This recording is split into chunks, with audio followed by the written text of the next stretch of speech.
It is important to understand the difference between the term Jews, Hebrews, and Zionists.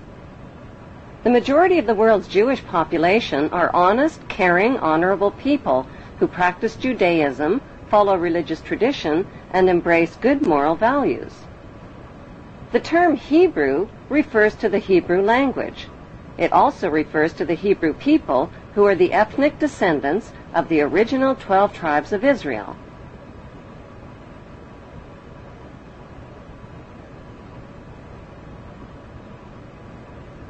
The term Zionist refers to political extremists. Zionists believe that the Hebrews are God's chosen race of people and that the Hebrews have a right to the land of the Muslim Palestinians. Why? Because according to the Bible, God said so. These Zionist extremists represent only a small minority of Jews and Hebrews. Christians who support Israel's theft of Palestinian land are called Christian Zionist extremists. Their goal is to help fulfill the prophecies of the Bible story. Countless millions of Americans are reading a series of novels called Left Behind. They're topping bestseller lists all over the country, and they're being made into movies. They chronicle apocalyptic times. The setting is the 21st century, complete with warplanes and TV correspondence. This is Buck Williams reporting live from Israel. I am standing in the middle of an all-out attack. But the plot is ripped from the pages of the Bible, so it all winds up here in Israel, where according to the book of Revelations, the final battle in the history of the future will be fought on this ancient battleground in northern Israel called Armageddon. It will follow 7 years of tribulation during which the earth will be shaken by such disasters that previous human history will seem like a day in the country.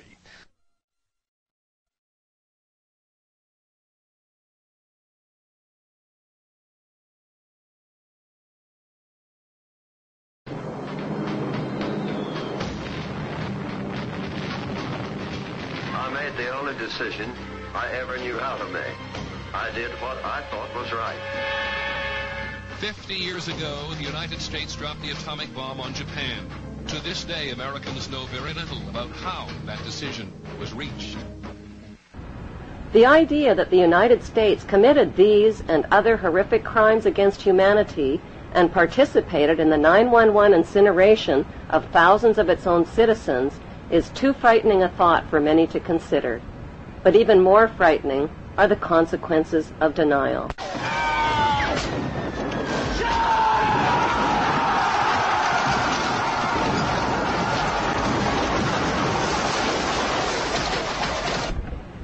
Did the world wars, revolutions, and big events of human history evolve naturally, or were they calculated and pre-planned? If they were pre-planned, who planned them, and what are they planning for the future of humanity? The answer to this puzzling question can be found within the boundaries of 3 of the world's most powerful cities. Those 3 cities belong to no nation and pay no taxes.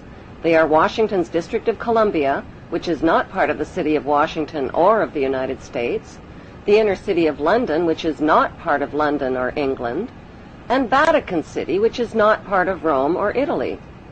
These cities, called city-states, have their own independent flag, their own separate laws, and their own separate identity.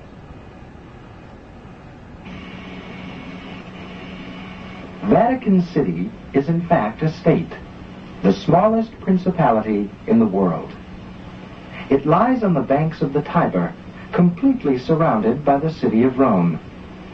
Its status as a separate state emerged from the Lateran Agreements of February 1929. It has its own newspaper, postal service, radio and television station, its own flag, and a population of about 1,000. The Vatican also has its own army of Swiss guards, and it even has its own prison. Gracing the walls of St. Peter's Basilica is the Vatican-approved image of God, an angry, bearded man in the sky, painted by Michelangelo. Sinners who disobey God's list of thou shalt nots risk incurring his wrath and damnation and burning in Satan's eternal hellfire.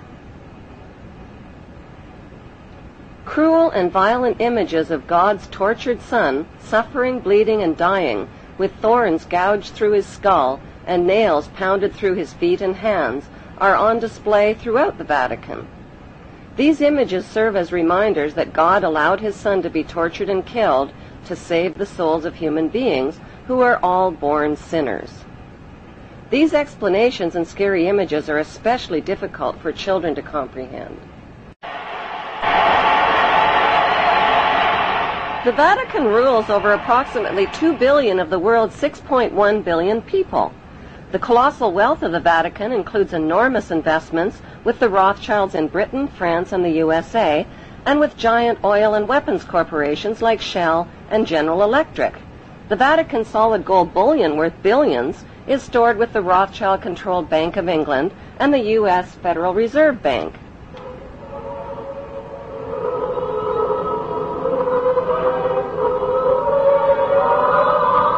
The Catholic Church is the biggest financial power, wealth accumulator, and property owner in existence, possessing more material wealth than any bank, corporation, giant trust, or government anywhere on the globe. The Pope, who is the visible ruler of this colossal global wealth, is one of the richest men on earth. While 2/3 of the world earns less than $2 a day, and 1/5 of the world is underfed or starving to death, the Vatican hoards the world's wealth, profits from it on the stock market, and at the same time preaches about giving. How did the Pope and Vatican accumulate all that wealth over the millennium? One method was to put a price tag on sin.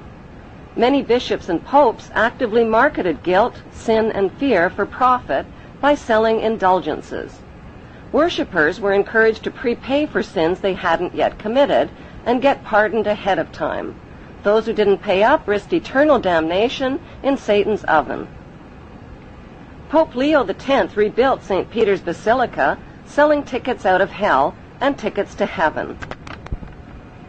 During the Dark Ages, the Catholic Church not only hoarded the wealth they collected from the poor, but hoarded knowledge. They kept the masses ignorant and in the dark by denying them a basic education.